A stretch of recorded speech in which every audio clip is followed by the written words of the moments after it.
नमस्कार दोस्तों, आपका मेरे YouTube चैनल भक्ति ज्ञान त्योहार में स्वागत है। आज मैं आपको अमावस्या और पूर्णिमा दो बहनों की कहानी सुनाने जा रही हूँ। अगर आपको ये कहानी पसंद आई तो कमेंट बॉक्स में ओम नमः शिवाय जरूर लिखिए। साथ ही अगर आपने अभी तक मेरे चैनल को सब्सक्राइब नहीं किया तो सब्सक्राइब कर लीजिए और बेल आइकॉन पर क्लिक जरूर कीजिए, जिससे हमारे वीडियो के नोटिफिकेशन आपको मिलते रहें। अब सुनिए ये कहानी। किसी राज्य में एक राजा रानी थे। उनके दो बेटियां तथा दो बेटे थे। उनकी एक बेटी का नाम अमावस्या और दूसरी बेटी का नाम पूर्णमस्या था। पूर्णमस्या बहुत ही धार्मिक प्रवृत्ति की थी। वह हमेशा पूजा पाठ किया करती थी और गाय की सेवा किया करती थी और सारा काम करती थी। और अमावस्या की पूजा पाठ में कोई रुचि नहीं थी। वह कभी भी पूजा पाठ नहीं करती थी और ना ही कोई काम किया करती थी। लेकिन दोनों बहनें एक दूसरे को बहुत प्यार करती थीं। लेकिन राजा रानी का व्यवहार पूर्णिमा के प्रति अच्छा नहीं था। वो अमावस्या को चाहते थे और अपने दोनों पुत्रों को प्यार करते थे।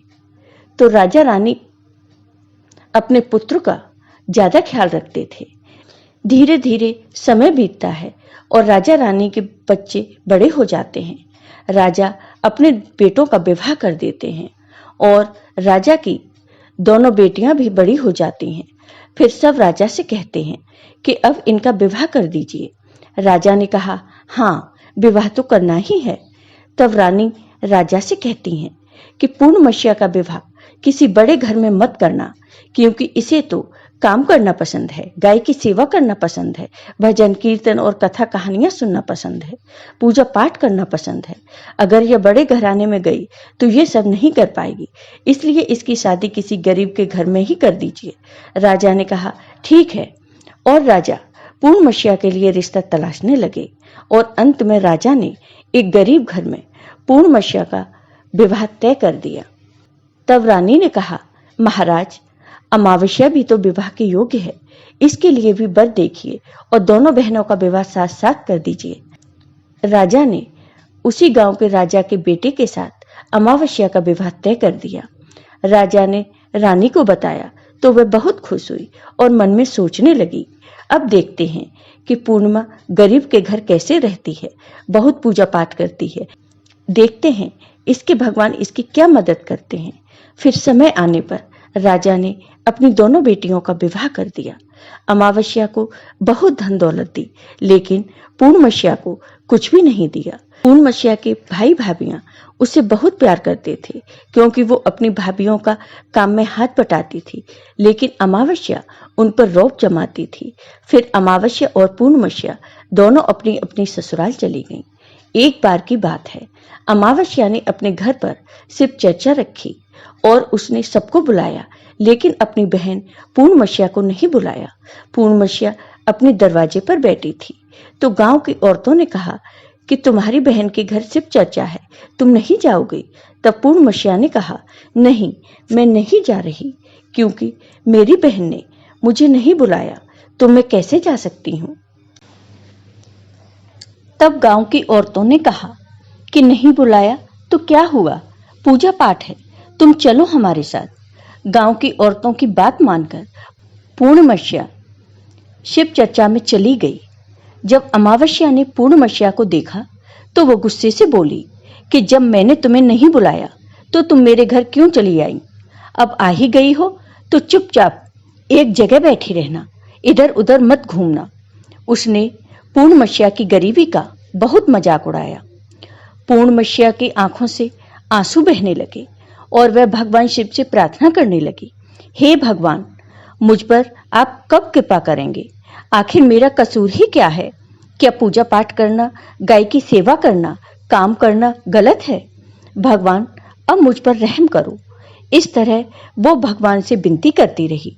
शिव चर्चा पूरी हो गई और अमावस्या ने सबको प्रसाद दिया, लेकिन पूर्णमस्या को प्रसाद नहीं दिया। वो वहां से बिना प्रसाद के वापस आ गई। वह रास्ते में सोचती है कि घर पर बच्चे प्रसाद मांगेंगे तो मैं क्या कहूंगी। फिर उसके मन में विचार आया कि क्यों ना अपने भाई भाभी से मिलकर आऊं। फिर वह अपने पति और बच्चों को बताकर अपने मायके जाने के लिए निकल गई। चलते चलते उसे एक तुलसी का पेड़ मिला। वहां एक चबूतरा बना था जिस पर एक बूढ़ी माई बैठी थी। उन बूढ़ी माई ने पूर्णमसीहा से पूछा, बेटी तुम कौन हो और कहाँ जा रही हो? तब पूर्णमसीहा ने बूढ़ी माँ को अपना परिचय दिया। फिर बूढ़ी माँ ने कहा, बेटी देखो, मेरा तुलसी का पौधा सूखा जा रहा है, इसमें थोड़ा जल डाल दो और चबूतरे के भी धुलाई कर दो तो थोड़ी ठंडक मिलेगी। तो पूर्णमसीहा ने चबूतरे को धोया, तुलसी की पूजा की, उसमें जल डाला और बूढ़ी माँ को भी स्नान कराया और उनके चरण दबाए। फिर पूर्णमसीहा ने कहा, माँ जी और कोई काम है क्या? तो बूढ़ी माँ ने कहा, नहीं बेटी, और उसे खूब आशीर्वाद दिया और कहा, जाओ तुम अपने मायके, लेकिन लौटते समय मुझसे मिलकर जाना। तो उसने कहा, ठीक है माँ जी, और वह आगे बढ़ी। चलते चलते रास्ते में उसे एक शिव मंदिर मिला। वहां भी एक चबूतरा था, उस पर एक बूढ़े बाबा बैठे थे। वो कोई और नहीं, स्वयं भगवान शिव थे, लेकिन पूर्णमसीहा ने उन्हें पहचान नहीं पाया। बूढ़े बाबा ने कहा, तुम कौन हो बेटी? तब पूर्णमसीहा बोली, क्या बात है बाबा? तब उन बाबा ने कहा, बेटी क्या तुम इस मंदिर की साफ सफाई कर दोगी? बहुत गंदा हो गया है, और चबूतरा भी धो देना, और मेरे नहाने के लिए 2 बाल्टी पानी भर देना, तो तुम्हारा बहुत एहसान होगा। पूर्णमसीहा ने खुशी खुशी सब काम किया और भगवान शिव की पूजा की। थोड़ा और आगे चली तो उसे काली माँ का मंदिर मिला। काली माँ भी एक बूढ़ी माँ के रूप में वहां बैठी थी। काली माँ ने कहा, बेटी कौन हो? तब पूर्णमसीहा ने अपना नाम बताया और कहा, क्या बात है माँ जी? तब बूढ़ी माँ ने कहा, बेटी यहाँ सब लोग पूजा पाठ करके चले जाते हैं, कोई मंदिर साफ नहीं करता। देखो मंदिर कितना गंदा हो गया है, जरा इसकी साफ सफाई कर दो। पूर्णमसीहा ने मंदिर की साफ सफाई की, माँ का श्रृंगार किया, पूजा की। उसके बाद बूढ़ी माँ को स्नान कराया और हाथ पैर दबाए। फिर वह आगे बढ़ी तो एक नदी मिली। वहां भी एक बूढ़ी माँ बैठी थी। वो कोई और नहीं, गंगा मैया थी। उन्होंने कहा कि बेटी कौन हो तुम? तब उसने अपना नाम बता दिया। फिर बूढ़ी माँ ने कहा, बेटी यहाँ सब स्नान तो करते हैं, लेकिन कोई साफ सफाई नहीं करता, तुम यहाँ की साफ सफाई कर दो। उसने वहां भी सफाई कर दी। फिर वो बूढ़ी माँ भी उसे आशीर्वाद देती हैं। फिर वह नाव में बैठकर नदी के उस पार जाती है तो नाव में फूल बिछे होते हैं और वह फूल की नाव में बैठकर अपने मायके पहुंच जाती है। भाई भाभी पूर्णमसीहा को देखकर बहुत खुश होते हैं और उसकी खूब खातिर करते हैं। फिर सब खूब बातें करते हैं। सुबह जब ननद जाने को तैयार हुई तो भाभी ने एक लाल साड़ी दी और कहा, ननद जी इस साड़ी को पहन लो और हाँ जल्दी जल्दी आया करो, बहुत दिनों के बाद आती हो। तब ननद ने कहा, ठीक है भाभी, आप जब भी मुझे बुलाओगी मैं आ जाऊंगी। फिर पूर्णमसीहा ने लाल साड़ी पहन ली और 16 श्रृंगार कर लिया। भाभीियों ने थैला भरकर उसे सामान धन गहने दिए। पूर्णमसीहा घर से निकल गई। चलते चलते रास्ते में वही नदी मिली और नाव भी। नाव में बैठकर वह उस पार पहुंची तो वही बूढ़ी माई मिली, जो और कोई नहीं गंगा माँ थी। उन्होंने कहा, बेटी आ गई अपने मायके से? पूर्णमसीहा ने कहा, हाँ माँ जी। तब बूढ़ी माँ ने एक थैला दिया और कहा, इसे ले जाओ। मैं कहाँ रखूंगी, ये बहुत भारी है, और हाँ इसे रास्ते में मत खोलना, घर जाकर ही खोलना। पूर्णमसीहा ने कहा, ठीक है माँ जी, और वह वहां से चल दी। आगे चली तो काली माँ का मंदिर मिला। वहां भी बूढ़ी माँ थी। उन्होंने भी पूर्णमसीहा को एक थैला दिया। अब उसके पास 3 थैले हो गए। फिर कुछ आगे बढ़ी तो शिव मंदिर मिला। वहां भगवान बूढ़े बाबा के रूप में बैठे थे। उन्होंने भी उसे एक थैला दिया। वो लेकर पूर्णमसीहा आगे बढ़ी तो तुलसी माँ मिली। उन्होंने भी एक थैला दे दिया। अब पूर्णमसीहा अपने घर पहुंच गई और वो 5 थैले खोलने लगी। सबसे पहले उसने अपने मायके का थैला खोला। उसमें खाने पीने की चीजें, कपड़े और गहने वगैरह थे। उसने खाने की चीजें और कपड़े अपने बच्चों को दिए तो बच्चे उन कपड़ों को पहनकर बहुत खुश हुए।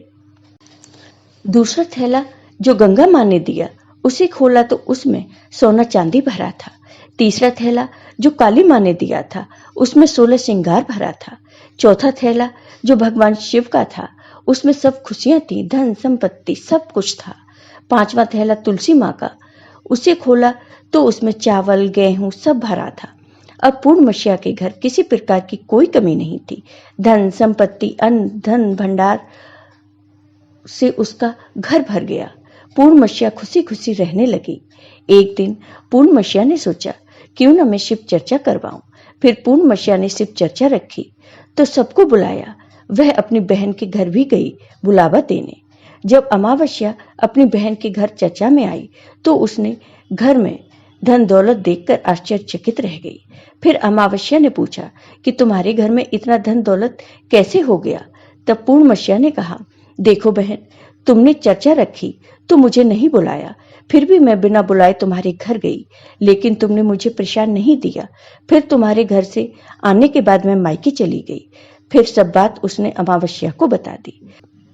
अमावस्या ने कहा कि मैं भी जाऊंगी मायके, तुम भी मुझे डांटो और प्रसाद भी मत देना।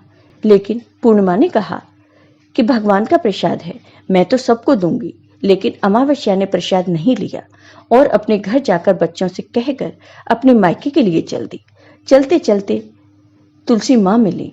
उन्होंने कहा, बेटी ये चबूतरा धुल दो और तुलसी में पानी डाल दो।